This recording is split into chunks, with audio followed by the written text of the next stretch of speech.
Who would fake the history of a pizza? As strange as it sounds, that's exactly where this story begins.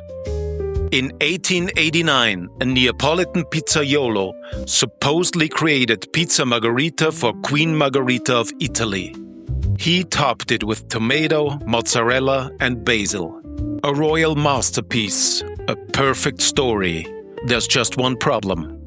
The evidence behind that story begins to fall apart the moment you start checking it. So what really happened? And who invented the world's most famous pizza?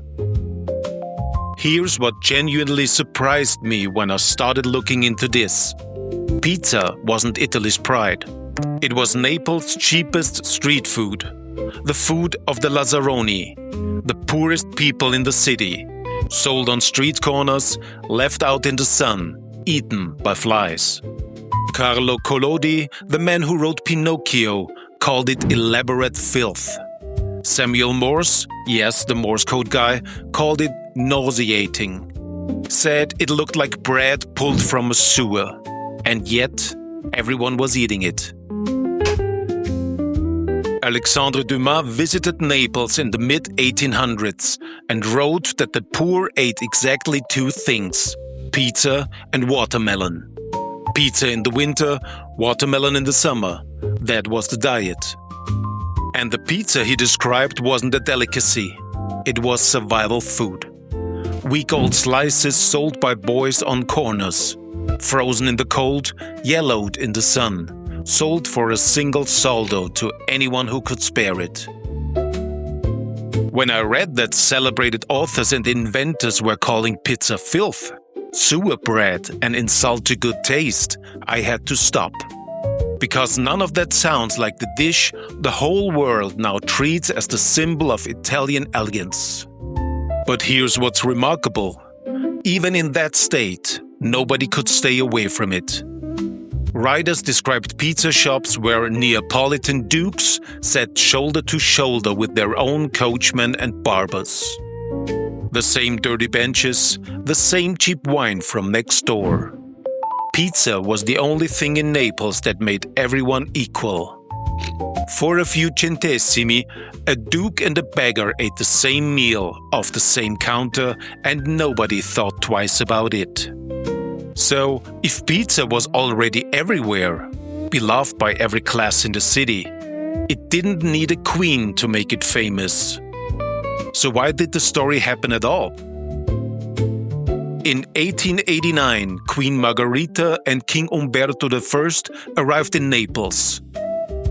A pizzaiolo named Raffaele Esposito was summoned.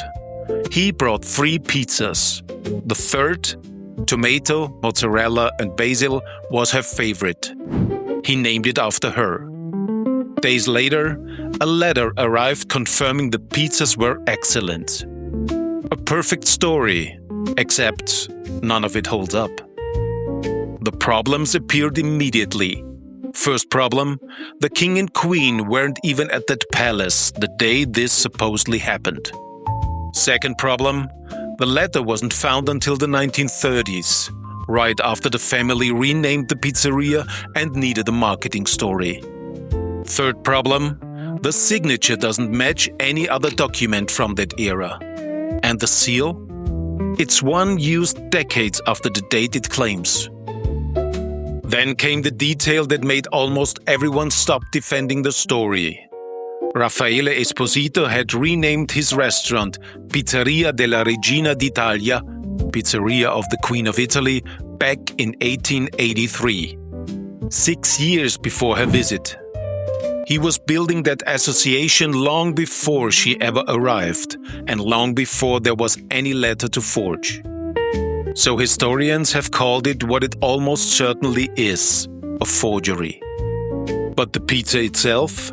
That combination of tomato, mozzarella and basil appears in writing as early as 1853. No queen, no ceremony, no letter. Just a description of what people in Naples were already eating long before anyone needed a royal story. The name came later, the dish came first.